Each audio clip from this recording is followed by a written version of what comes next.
Hi, welcome back. So yesterday I made the roasted chicken, and I went ahead and started my bone broth. So it's been more than 24 hours. I turned it off right about 24 hours and let it cool. So what I have is I've got a big wooden spoon. I've got a bag for the chicken parts.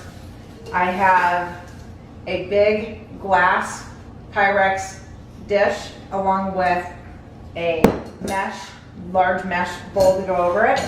I've got my ball jars. You want to use, if you're going to freeze any of this, you want to make sure that the ball jars that you have don't have shoulders. And what I mean by shoulders is this type of ball jar has got a thing that kind of comes out like this. These are good for refrigeration, and you can refrigerate the bone broth, up to 4 or 5 days and it'll still be good.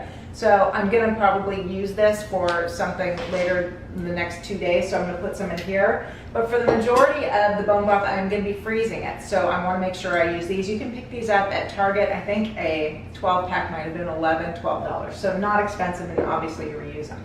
So now I'm going to go ahead and start scooping up the big parts of the chicken and veggies and put them in this. So now that I've scooped out all of the big chunks, I'm going to go ahead and take the broth and start to strain it through the mesh strainer. So you can see I got most of the big chunks out, and now I'm going to pour the liquid into my jars. If you have any stomach issues, stomach upset, flu, things like that, bone broth is really good to drink to help kick your immune system to the next level. I'm going to make sure that when you pour it in to freeze, you want to, there's a freeze line. I don't know if you can see it, but right here, right under that first thread, there's a freeze line because it will expand. So you don't want to fill it past that line. And like I said, these I'm going to be putting in the freezer for use later on. And you can get, obviously, quite a bit of bone broth just from one batch. And you can even use the bones twice. That's a whole nother video. I generally don't, but you can if you want to make your bones go further. So now I'm going to pour the rest in.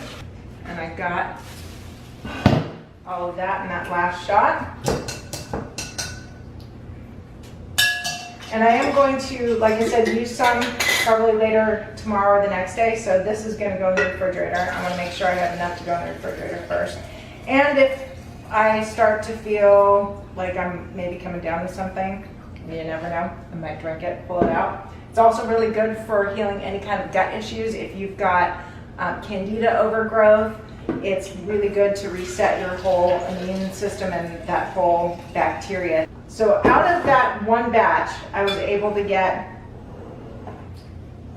almost 5 full jars. So now I can use these. I'll grab one of these out of the freezer and make my asparagus soup or my zucchini soup or even my broccoli cream soup.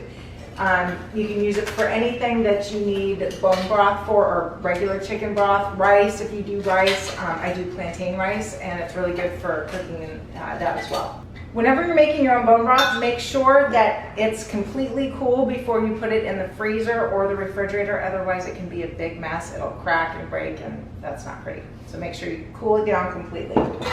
So thanks for joining me, and don't be afraid to make your own bone broth. Once you get your own bone broth and make it, you will never want to buy it from the store again.